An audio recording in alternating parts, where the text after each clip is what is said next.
ورحمة الله وبركاته. نحمد الله العظيم نصلي ونسلم على الرسول الكريم أما بعد. وقد قال الله سبحانه عز وجل في كلامه القديم والفرقان الحميد: أعوذ بالله من الشيطان الرجيم. بسم الله الرحمن الرحيم. قال إن تسخروا منا فإنا نسخر منكم كما تسخرون. صدق الله العظيم. அளவற்ற அருளாளனும் நிகரற்ற அன்புடையோனுமாகிய எல்லாம் வல்ல அல்லாஹுவின் பெயரால் துவங்குகிறேன். அருமை நாயகம் முஹம்மதுர் ரசூலுல்லா ஸல்லல்லாஹு அலைஹி வஸல்லம் அவர்களின் மீதும் நற்பாக்கியங்கள் நிறைந்த அவர்களுடைய உம்மத்தின் மீதும் குறிப்பாக இக்காணொளியிலே இணைந்திருக்கிற நம் அனைவர் மீதும் எல்லாம் வல்ல அல்லாஹுவின் நல்லருள் என்றென்றும் நிறைவாக உண்டாவதாக. ஆமீன். அல்லாஹுவின் பேரருளால் இன்றைய தராவீஹ் என்ற இந்த தொடர் தலைப்பில் இன்றைக்கு ஓதப்பட இருக்கக்கூடிய தராவீஹினுடைய ஆயத்துகளில் ஏதேனும் ஒரு ஆயத்திற்கு திருமறையின் விளக்கமும் ஞானமும் பார்த்து வருகிற நாம் இன்றைய தினம் இறுதி 2-3 ரக்காத்துகளில் முழுமையாக ஓதப்பட்ட நூஹ் அலைஹிஸ்ஸலாமினுடைய வரலாற்றில் 1-2 பகுதிகளை மாத்திரம் பார்க்கிறோம். நூஹ் அலைஹிஸ்ஸலாம் அவர்கள் கப்பல் செய்த நிகழ்வை ஒட்டிய சில விஷயங்களும் திருமறை அதை ஒட்டி சொல்லக்கூடிய சில கருத்துக்களையும் நாம் பார்ப்போம். ஹஜ்ரத் நூஹ் அலைஹிஸ்ஸலாம் அவர்களை குறித்து, கப்பல் குறித்து, வெள்ள பிரளயம் குறித்து, இந்த 3 தான் இன்றைக்கு பேசப்பட போகிற செய்தி. முதல் செய்தி, யார் நூஹ் அலைஹிஸ்ஸலாம்? நூஹ் அலைஹிஸ்ஸலாம் இந்த உலகத்தின் ரசூல்மார்களில் முதல் ரசூல், நபிமார்களில் அல்ல. ஆதம் அலைஹிஸ்ஸலாம், ஷீத் அலைஹிஸ்ஸலாம், இத்ரீஸ் அலைஹிஸ்ஸலாம் போன்ற நூஹ் அலைஹிஸ்ஸலாத்துக்கு முன்னால் வந்தவர்களெல்லாம் நபிமார்கள். உலகத்தில் ரசூல்மார்களினுடைய படலம் என்பது நூஹ் அலைஹிஸ்ஸலாமிலிருந்து துவங்குகிறது. நூஹ் அலைஹிஸ்ஸலாம் தான் முதல் ரசூல். ஆதம் அலைஹிஸ்ஸலாமுக்கும் நூஹ் அலைஹிஸ்ஸலாமுக்கும் இடையிலே 10 தலைமுறை, 10 நூற்றாண்டு, 10 குரூன்கள் என்று சொல்லுவோம். கர்ன் என்பது 100 ஆண்டுகளை குறிக்கும் என்கிறார்கள் இப்னு அப்பாஸ் ரலியல்லாஹு அன்ஹு. இதன்படி ஆதமுக்கும் நூஹுக்கும் இடையிலே 1000 ஆண்டுகள் என்பது இப்னு அப்பாஸ் ரலியல்லாஹு அன்ஹுடைய கருத்து. இதுவெல்லாம் ஒரு கர்ன் என்பது 100 வருஷம் என்று வைத்தால், ஆனால் அவ்வாறு உறுதியாக வைக்க முடியாத அளவுக்கு ஒரு கர்ன் என்பது என்ன என்பதில் மாற்று கருத்துகளும் இருக்கிறது. அன்பானவர்களே, நூஹ் அலைஹிஸ்ஸலாமினுடைய பெயரில் ஒரு தனி சூரா குர்ஆனிலே இருக்கிறது. 29வது ஜுசுவில் சூரா நூஹ் அத்தியாயம் என்றே பெயர். ஆச்சரியம் என்னவென்றால், அந்த சூறாவில் அந்த நபியை தவிர வேறு யார் பெயரும் இடம்பெறவில்லை. பெரும்பாலும் நபிமார்களின் பெயரிலே சூறாக்கள் இருக்கும். இப்ராஹிம் என்று சூரா இருக்கும், ஆனால் வேறு நபிமார்களின் பெயர்களும் வரும். முஹம்மத் என்ற பெயரிலே சூரா இருக்கும், மற்ற செய்திகளும் இடம்பெறும். ஆனால் நூஹ் அலைஹிஸ்ஸலாமினுடைய சூறாவில் அவர்களுடைய பிரச்சாரம் துவங்கி பிரச்சாரம் முடிவு வரைக்குமான அவர்கள் மட்டுமே வருகிறார்கள். அப்படி ஒரு அத்தியாயம் குர்ஆனிலே உண்டு. ஹஜ்ரத் நூஹ் அலைஹிஸ்ஸலாம் அவர்களுக்கு 5 ஆண் மக்கள். ஒருவர் சின்ன வயசிலேயே இறந்து விட்டார். மீதி 4 பேர். இறந்து போனவருக்கு ஆபிர் என்று பெயர். இது அல்லாம 4 பேர், கன்ஆன் 1, சாம் 1, ஹாம் 1, யாஃபித் 1. இதில் கன்ஆன் தான் தந்தை பேச்சை கேட்காமல் இறை உத்தரவுகளை மீறி தப்பிப்போம் என்று நினைத்து வெள்ளத்திலே மூழ்கி போனவர். ஃபகான மினல் முக்ரகீன் என்று அல்லாஹு சொல்லுவது, அவன் மூழ்கடிக்கப்பட்டான் என்று சொல்லுவது இந்த கன்ஆனைத்தான். இது அல்லாமல் மற்ற ஆண் மக்கள் கப்பலில் வெள்ளப்பிரளயத்தின் போது நூஹ் அலைஹிஸ்ஸலாமோடு தப்பித்து கொண்டார்கள். அதிகாரப்பூர்வமான அறிவிப்பின்படி நூஹ் அலைஹிஸ்ஸலாமுக்கு 2 மனைவிகள். ஒருவர் நூஹ் அலைஹிஸ்ஸலாமின் கொள்கையை ஏற்ற முஃமினான மனைவி, இன்னொருவர் காஃபிரான மனைவி.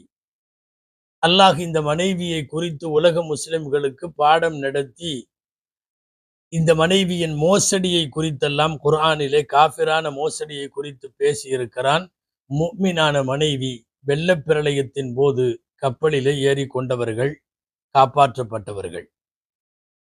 இது அல்லாமல் அவர்களுடைய குடும்பத்தை கடந்து வெளியே வருகிற போது நாம் பார்த்தால் நூஹ் அலைஹிஸ்ஸலாமின் சமுதாயம் உண்மையாகவே உலக வரலாற்றில் அதற்கு முன் இல்லாத அளவுக்கு மோசமான கூட்டத்தவர்கள் நூஹ் அலைஹிஸ்ஸலாமின் கூட்டத்தவர்கள். ஒரு நபியை ஏற்கவில்லை என்பதை விட ஒரு நபியை பரிகாசம் செய்து கிண்டல் அடித்து அவரின் பிரச்சார பயணத்திற்கு தடையாக இருந்த காரணத்தால் அல்லாஹ் குர்ஆனின் ஒரு இடத்தில் கூட இவர்களை பற்றி சொல்லுவான். வகௌம நூஹிம் மின் கப்லு இன்னஹும் கானூஹும் அظلم وأطغى. அظلم وأطغى, ரொம்ப அநியாயக்காரர்கள், ரொம்ப வழிகட்டவர்கள் என்று குர்ஆன் இவர்களை பற்றி பேசுகிறது. இதுவெல்லாம் நூஹ் அலைஹிஸ்ஸலாம் சார்ந்த செய்திகள். வாருங்கள் கப்பலை பற்றி பார்ப்போம். அல்லாஹு ஜல்ல ஷானுஹு தஆலா நூஹ் அலைஹிஸ்ஸலாம் அவர்களினுடைய நுபுவத்தினுடைய காலத்தில், அவர்கள் அழைப்பு பணியின் காலத்தில் சொல்லி சொல்லி கேட்காத மக்களுக்கு எதிராய் வேதனை செய்வதற்கு இறைவன் முடிவு செய்த போது இவர்களை கப்பல் செய்யுமாறு சொன்னான். இவர்களும் கப்பலை வடிவமைத்தார்கள். அன்பானவர்களே, கப்பல் மனித மூளையில் செய்யப்படவில்லை. கப்பலுக்கான ஒவ்வொரு பலகையும் ஒவ்வொரு அசைவும் அடுக்கும் அதனுடைய ஒவ்வொரு மூளை முடுக்கும் வகியினால் செய்யப்படுகிறது. இன்றைக்கெல்லாம் இந்த கப்பல் சார்ந்த படிப்புகள் மரைன் என்ஜினியரிங் என்று சொல்லி ஒரு மிகப்பெரிய அளவில் படிப்பாக இருக்கிறது. இறைவனுடைய வகியின் பேரில், ஜிப்ரைல் அலைஹிஸ்ஸலாமினுடைய உத்தரவுகளின் பேரில் ஒரு நபி இந்த உலகத்தில் கப்பல் செய்யக்கூடிய அந்த மரைன் என்ஜினியருடைய பிதாமகன் ஹஜ்ரத் நூஹ் அலைஹிஸ்ஸலாம் அவர்கள். விரிவாக நாம் கப்பலுக்குள்ளேயும் அது செய்த விதம் பற்றியும் போக வேண்டாம். அல்லாஹ் தன்னுடைய மேற்பார்வையில் தன் உத்தரவுப்படி கப்பல் செய்ய சொன்னான். அவர்கள் செய்ய துவங்கினார்கள்.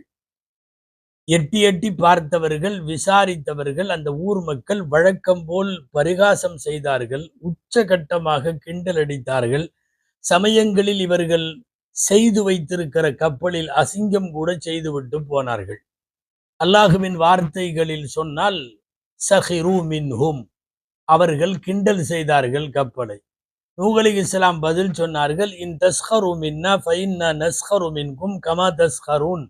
நீங்கள் எங்களை கிண்டல் அடித்தால் விரைவாகவே நாங்கள் நீங்கள் எங்களை கிண்டல் அடித்தது போல நாங்களும் பரிகாசம் செய்வோம் என்று சொன்னார்கள். அவர்கள் பரிகாசத்திற்கு முக்கிய காரணம் ஒன்று என்னன்னா, பக்கத்தில் தண்ணீர் கடல் எதுவும் இல்லை, ஆனால் கப்பல் செய்து கொண்டிருக்கிறார்.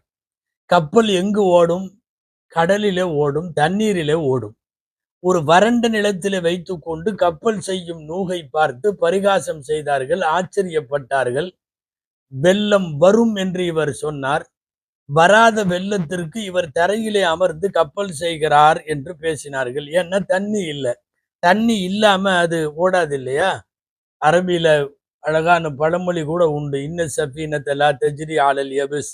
அதாவது செய்ய வேண்டிய முயற்சியெல்லாம் செய்யாம சும்மா உட்காந்துட்டு இருக்கிறவங்களுக்கு இந்த வார்த்தையை சொல்லுவாங்க, கப்பல் ஒன்றும் தரையில ஓடாது, இன்ன சஃபீனத லா தஜ்ரி அலல் யபிஸ்ன்னு சொல்லுவாங்க. அதனால தண்ணீரே இல்லாமல் கப்பல் செய்கிற இவர்களை பார்த்து அவர்கள் பரிகாசம் செய்தது அவர்களை பொறுத்தவரை அது நியாயமாக இருந்தது. வாருங்கள் கப்பலை குறித்து பார்ப்போம். திருக்குர்ஆனில் வேறு வேறு பெயர்களில் இந்த கப்பலை அல்லாஹ் சொல்லுகிறான். வரலாறு ஒண்ணுதான், 4 விதமான வார்த்தைகள் பயன்படுத்தப்படுவதை பார்க்கிறோம். இன்றைக்கு ஓதப்பட்ட வசனங்களிலும் கூட அந்த வார்த்தைகள் எல்லாம் தெரிந்தது. அல்லாஹு ஜல்ல ஷானுஹு தஆலா சஃபீனத் என்று சொல்லுகிறான். சஃபீனத்து நூஹ், நூஹ் அலைஹிஸ்ஸலாத்தினுடைய கப்பல் ரொம்ப பிரபலமானது இந்த வார்த்தை. வேறு பல இடங்களில் ஃபுல்க் என்று சொல்லுகிறான், அதற்கும் கப்பல் என்று அர்த்தம். நாம் பிரபலமாக ஓதுகிற யாசின் சூராவில் ஃபில் ஃபுல்கில் மஷ்ஹூன் வஆயத்துல் லஹும் அன்னா ஹமல்னா துர்ரியதஹும் ஃபில் ஃபுல்கில் மஷ்ஹூன், அவர்களையும் அவர்கள் சந்ததிகளையும் நாம் நிரப்பமான நிறைந்திருக்கக்கூடிய கப்பலிலே நாம் சுமந்தோம் என்று குர்ஆனிலே யாசின் சூராவிலே வருகிறது. ஜாரியா என்று கூட அல்லாஹ் சொல்லுகிறான் சூரா அல் ஹாக்காவில். இன்னா லம்மா தகல் மாஉ, வெள்ளம் பெருக்கெடுத்த போது ஹமல்நாக்கும் ஃபில் ஜாரியா, உங்களை நாம் கப்பலில் சுமந்தோம் என்று குர்ஆனில் சூரா அல் ஹாக்காவிலே அல்லாஹ் சொல்லுகிறான். வேற இடங்கள்ல ஃபுல்கில் மஷ்ஹூன் என்று இல்லாமல் வெறும் ஃபுல்க் என்று இன்றைக்கு ஓதப்பட்டதிலும் வந்தது. வஅவ்ஹைனா இலைஹி அனிஸ்னஇல் ஃபுல்க், கப்பலை செய்யுங்கள் என்று நாம் அவருக்கு வஹி அறிவித்தோம். இதையெல்லாம் தாண்டி இந்த கப்பலை குறிப்பிடுகிற குர்ஆனில் சூரா அல் கமருடைய அத்தியாயத்தில் இப்படி ஒரு வாக்கியம் வருகிறது. வஹமல்நாஹு அலா ذாத்தி அல்வாஹின் வதுசுர். துசுர் என்றால் ஆணிகள். அப்போ பலகைகளாலும் ஆணிகளாலும் செய்யப்பட்ட கப்பலில் நாம் உங்களை ஏற்றினோம், உங்களை சுமந்தோம் என்று வருகிறது. ஆக சஃபீனத்தோ அல் ஃபுல்குல் மஷ்ஹூனோ அல்லது ஜாரியத்தோ அல்லது அல்வாஹிம் வ துசுர் என்றோ பல்வேறு பெயர்களில் திருக்குர்ஆனில் அழைக்கப்படுகிறது இந்த கப்பல். அதிசயமான இந்த கப்பலினுடைய முதல் வடிவமைப்பு அல்லாஹ்வுடையது. ஐடியாலஜி என்பது அல்லாஹ்வுடையது. செயல்படுத்தி இன்ஜினியரிங்ல ஃபீல்டுல நின்று அதை செஞ்சது நூஹ் அலைஹிஸ்ஸலாம். கப்பலிலே 3 தளம், 3 தபகா, 3 ஃப்ளோர். கீழ் ஃப்ளோர் வன விலங்குகளுக்கும் காட்டு விலங்குகளுக்கும் உள்ளது. கீழ்த்தலம். நடுத்தலம் கால்நடைகளுக்கும் இன்ன பிற பிராணிகளுக்கும் உள்ளது நடுத்தலம். அதுக்கடுத்தது மேல் ஃப்ளோர், அது மனிதர்களுக்கும் பறவைகளுக்கும் ஆனது. உலகத்தில் இருக்கிற அன்றைக்கு இருந்த அவர்களோடு உடன்பட்ட கொள்கையில் ஏற்றுக்கொண்டவர்களெல்லாம் மனிதர்கள் பறவைகள் எல்லாம் அங்கே ஏற்றப்பட்டது. 2வது அடுக்கில் கால்நடைகள் எல்லாம் இருந்தது. 3வது அடுக்கில் வனவிலங்குகள் எல்லாம் இருந்தது. இன்றைக்கு ஓதப்பட்ட வசனத்திலும் வேறு இடங்களிலும் வருகிறது. அல்லாஹ் சொன்னான், ஒவ்வொன்றிலேயும் ஜோடி ஜோடியாக ஏற்றுங்கள் என்றான். காரணம், அடுத்த உலகத்தினுடைய இனப்பெருக்கம் என்பது, அடுத்த உலகத்தினுடைய உருவாக்கம் என்பது இந்த கப்பலில் உள்ளவர்களை வைத்து மட்டும்தான். அப்படி பார்த்தால் ஒவ்வொரு பிராணியும் ஆணும் பெண்ணுமாக உலகத்தில் ஜோடிகளாகவே அந்த கப்பலிலே ஏற்றப்பட்டது. இத்தோடு சேர்த்து தங்களுடைய குடும்பத்தாரை எல்லாம் ஏற்றிக்கொண்டார்கள். அதோடு சேர்த்து அவர்களோடு ஈமான் கொண்டவர்களையும் ஏற்றிக்கொண்டார்கள். இந்த ஈமான் கொண்டவர்கள் விஷயத்தில் பல்வேறு தப்சீர்களிலும் சொல்லப்படுகிற கருத்துக்கள் 8, 12, 40, 80, 800 இப்படி 5 கருத்துக்கள் பிரபலமாக உண்டு. எத்தனை பேர் என்பதை அல்லாஹ்வே அறிவான். பல பேர் இப்படி அதில் ஏறி இருக்கிறார்கள். அந்த கப்பல் தயாராகிவிட்டது. வெள்ளம் மட்டும் வர வேண்டும். ஒரு அடுப்பிலிருந்து ஊற்றாய் தண்ணீர் கிளம்பும், அதுதான் அடையாளம். கிளம்பிய நீர் நிற்காமல் அது வெள்ளமாய் மாறும் என்று ஏற்கனவே சொல்லப்பட்டிருந்தது. அதையும் ஊர் மக்கள் கிண்டல் அடித்தார்கள். அடுப்பிலிருந்து, நெருப்பு இருக்கிற இடத்திலிருந்து தண்ணீர் கிளம்பி வருமா என்று கேட்டார்கள். அல்லாஹுவின் ஏற்பாடு. சுருக்கமாய் வரலாறு முடிப்போம். வெள்ளம் வந்தது. அல்லாஹு சொன்னபடி வெள்ளம் வந்தது. அவன் சொன்ன அந்த அடுப்பு அடையாளத்திலிருந்தே வந்தது. வந்த வெள்ளம் ஏதோ ஒரு இடத்திலிருந்து மட்டும் கொப்பளித்திருந்தால், நம்ம ரோட்ல அங்கங்க காவா உடைஞ்சு போச்சுன்னா கொஞ்சம் தண்ணி நிக்குமே ரோட்ல, இது அந்த மாதிரி இல்லை. அல்லாஹ் இந்த வெள்ளத்திற்கு ஒரு ஏற்பாடு செய்தான். அவனே குர்ஆனிலே சொல்லுகிறான், மேலையும் பொத்துக்கிட்டு ஊத்துற மாதிரி கீழையும் கிளம்புற மாதிரி. வானத்தின் வாசல்களை எல்லாம் நீர் கொட்டுமாறு திறந்து விட்டோம்.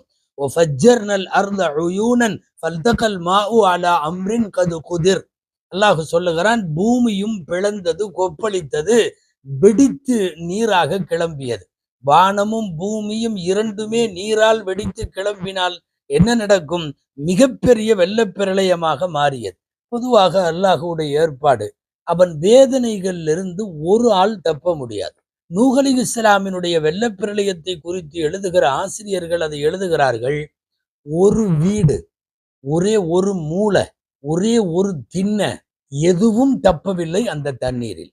ஒட்டுமொத்தமாக உலகத்தை, கஅபா உட்பட, கஅபாவினுடைய அந்த அடையாளம் மாத்திரம்தான் வெள்ளத்திற்கு பின்னாலே கிடைத்ததை ஒழிய ஒட்டு மொத்தமாய் அன்றைக்கு இருந்த உலகம் முழுக்க தண்ணீர். வஹிய தஜ்ரி பிஹிம் ஃபீ மௌஜின் கல் ஜிபால். தண்ணி எப்படி எந்திரிச்சதுன்னா மலைகளை போல் ஒவ்வொரு அலையும். அலைகள் இருக்கு இல்லையா, அலை ஓரளவு லேசா எந்திரிக்கணும். நாம போய் கடல்ல காலை வச்சோம்னா அப்படியே சாதாரணமா வருகிற தண்ணி நம்முடைய முட்டிங்கால் வரைக்கும் அப்படி ஏகரும், அவ்வளவுதானே. ஒரு மலை அளவுக்கு அலை உயர்ந்தால் தஜ்ரி பிஹிம் ஃபீ மௌஜின் கல் ஜிபால், பயங்கரமாக இருந்தது. இந்த நேரத்தில் ஒரே ஒரு மகன், நாம் ஏற்கனவே சொன்னோம் அல்லவா, கன்ஆன், அவன் மட்டும் வகான ஃபீ மஅஸிலின் என்று குர்ஆன்ல வருது, இன்னைக்கு ஓதப்பட்டுச்சு. இந்த வார்த்தை என்னன்னா, மஅஸில் அப்படின்னா அவன் தனியா இருந்தான். என்ன ஒரு வியப்புன்னா, கப்பலில ஏறி காப்பாற்றப்படுகிற முஸ்லிம்களோடையும் அவன் சேரல. சரி, ஊர்ல இருந்த இதை மறுத்த காஃபிர்களோடவும் அவன் சேரல. அதனால் ஒரு பிரியத்தில், பெற்ற பாசத்தில், புத்திர பாசத்தில் வான்னு கூப்பிட்டாங்க நூஹ் அலைஹிஸ்ஸலாம். யா புனைய இர்கம் மஅனா வலா தகும் மஅல் காஃபிரின், வா கூட வந்துருன்னாங்க. இல்லை, இந்த அலையும் இப்போது பொங்கி வரும் பேரலையும் இதையெல்லாம் தாண்டி நான் எங்கேயாவது மலை மேல போய் நின்றுக்குவேன்னா அவன் அறிவு அப்ப அவ்வளவு வேலை செஞ்சிருக்கு. சஆவி இலா ஜபலின் யஅஸிமுனி மினல் மா, நான் போய் மலை மேல ஏறிக்குவேன், என்ன தண்ணியில இருந்து நான் காப்பாத்திக்குவேன்னா சொன்னார்கள். கால லா ஆசிமல் யௌம மின் அம்ரில்லாஹி இல்லா மர் ரஹிம். இல்ல, அல்லாஹ்வை தவிர வேற யாரும் காப்பாற்ற முடியாது, சொன்னா கேளுன்னு பேசிட்டு இருக்கிறப்பவே வஹால பைனகுமல் மௌஜு ஃபகான மினல் முகரகின், பேசிட்டு இருக்கிறப்பவே ஒரு பேரலை குறுக்கே வந்து தொடர்பு துண்டிக்கப்பட்டது. அவன் அங்கே ஃபகான மினல் முகரகின், அவன் இதாயிட்டான், மூழ்கடிக்கப்பட்டு விட்டான். அன்பானவர்களே, விஷயத்திற்கு வருவோம். கப்பல் வனவிலங்குகளோடு, மனிதர்களோடு, பறவைகளோடு இந்த 3 தலங்களிலும் நிரம்ப அல்லாஹுவின் வாக்குறுதிப்படி கப்பலிலே உள்ளவர்கள் மாத்திரம் பயணம் செய்கிறார்கள். 150 நாட்கள், சரியாக பல பேருடைய கருத்து பிரகாரம், முஃபஸ்ஸிர்கள் கருத்து பிரகாரம் 150 நாள் கழித்து வெள்ளம் வடிந்து தரை தட்டி கப்பல் நிற்கிறது. 150 நாளைக்கு பின் முஅ்தபரான தஃப்சீர்களின் கருத்து பிரகாரம் ஆஷூரா நாள் அன்று வெள்ளம் வடிந்து கப்பல் கரை தட்டுகிறது. ஜூதி என்கிற மலையில முட்டி நின்றதாய் குர்ஆன் சொல்லுகிறது. வகீதல் மாஉ ஃபஸ்தவத் அல் அம்ரு அலல் ஜூதி வகீல புஅதல் லில் கௌமி ஸாலிமீன். ஜூதி மலை ஈராக்கில் இருக்கிற, மூசல் பகுதியில் இருக்கிற ஈராக்கினுடைய ஒரு மலைக்கு பெயர் ஜூதி. பல கருத்து வேறுபாடு உண்டு. நான் பெரும்பாலான பேர் சொல்லுவதை பதிவு செய்கிறேன். ஜூதி மலையின் ஓரத்தில் கரை தட்டி கப்பல் நின்று விட்டது. இதுல தண்ணீர் தீர்ந்து விட்டதா என்பதை பார்ப்பதற்காக வேண்டி நூஹ் அலைஹிஸ்ஸலாம் செய்த ஏற்பாடுகள் குறித்து நாம் ஒரு 2 நாளைக்கு முன்னால் காக்கையும் கற்பிக்கும் என்கிற தலைப்பிலும் பறவையிலும் பாடம் உண்டு என்கிற தலைப்பிலையும் நாம் இதற்கு முன்னாலே பேசி இருப்பதால் அதை மீட்ட வேண்டியதில்லை, திரும்ப சொல்ல வேண்டியதில்லை. இப்ப என்ன, ஜூதி மலையிலே கப்பல் ஒதுங்கியதற்கு பிறகு அல்லாஹ் சொல்லுகிறான். அழகான வார்த்தை, இன்றைக்கு ஓதப்பட்ட கடைசி 20வது ரக்காத்தினுடைய வசனம் அநேகமாய், கீல யா நூஹ் பித் பிஸலாமின் மின்னா வபரகாத்தின் அலைக வஅலா உமமின் மிம்மன் மஅக வஉமமுன் சனுமத்திஉகும் சும்ம யமஸ்ஸுகும் மின் அதாபின் அலீம். இப்போ கப்பல் இறங்கியதுக்கு அப்புறம் அல்லாஹ் சொல்றான், நூஹே சலாமத்தோடும் பரக்கத்தோடும் இறங்குங்கள். இஹ்பித் பிஸலாமின் மின்னா வபரகாத்தின் அலைக, சலாமத்தாகவும் பரக்கத்தாகவும் இறங்குங்க. அதே போல அவர்கள் எல்லாம் இறங்கினார்கள். அன்பானவர்களே, இது நிகழ்ச்சி போய் கொண்டிருக்கிற இடையில லேசான தொடர்பு இருப்பதால் சொல்லுகிறோம். முன்றைய காலத்தில் வாழ்ந்த ஒரு சாலிகான பெண்மணி, அவள் கர்ப்பமாக இருந்தபோது பிரசவ வலியில பிரசவம் சரியா ஆகாம கஷ்டப்பட்டுட்டு இருந்தப்போ தன்னுடைய வலது கையை எடுத்து கர்ப்ப வயிற்று மேல வச்சுட்டு இந்த ஆயத்தை அந்த பெண் ஓதி இருக்கிறார். சலாமத்தாகவும் பரக்கத்தாகவும் இறங்குன்ற ஆயத்து. இந்த ஆயத்து நூஹ் அலைஹிஸ்ஸலாமினுடைய கப்பல் தரையில தட்டினப்போ நூஹுக்கு சொன்னது, எல்லாம் பத்திரமா இறங்க, பரக்கத்தா இறங்குங்க. இந்த வார்த்தைய கர்ப்பஸ்திரி கையில வச்சு பத்திரமா இறங்கு, பறக்கத்தா இறங்குன்னு உடனே டெலிவரி ஆயிருச்சு. நார்மலா சுகப்பிரசவமாக ஆகிவிட்டது என்று சாலிகான பெண்களின் வரலாற்றிலே ஒரு குறிப்புண்டு. அல்லாஹுவினுடைய ஆயத்துகள் எல்லாமே அர்த்தமானவை, ஆன்மீகமும் உண்டு, அறிவியலும் உண்டு. இப்படிப்பட்ட செய்திகளிலும் குர்ஆன் ஆயத்துகள் பயன்படுவது உண்டு.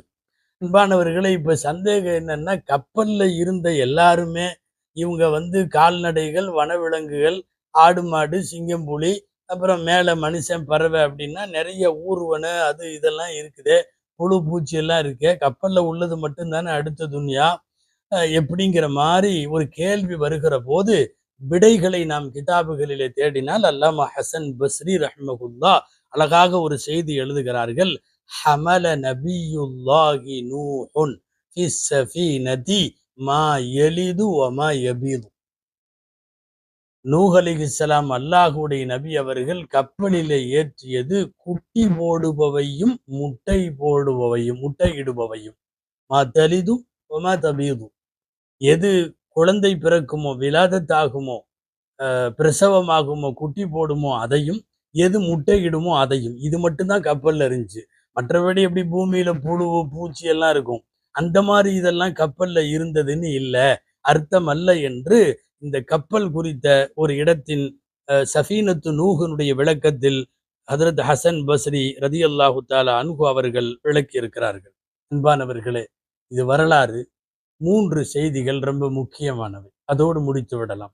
1, அறிவை எடுத்துக்கொள்வதா, அல்லாஹு சொல்லுவதை எடுத்துக்கொள்வதா?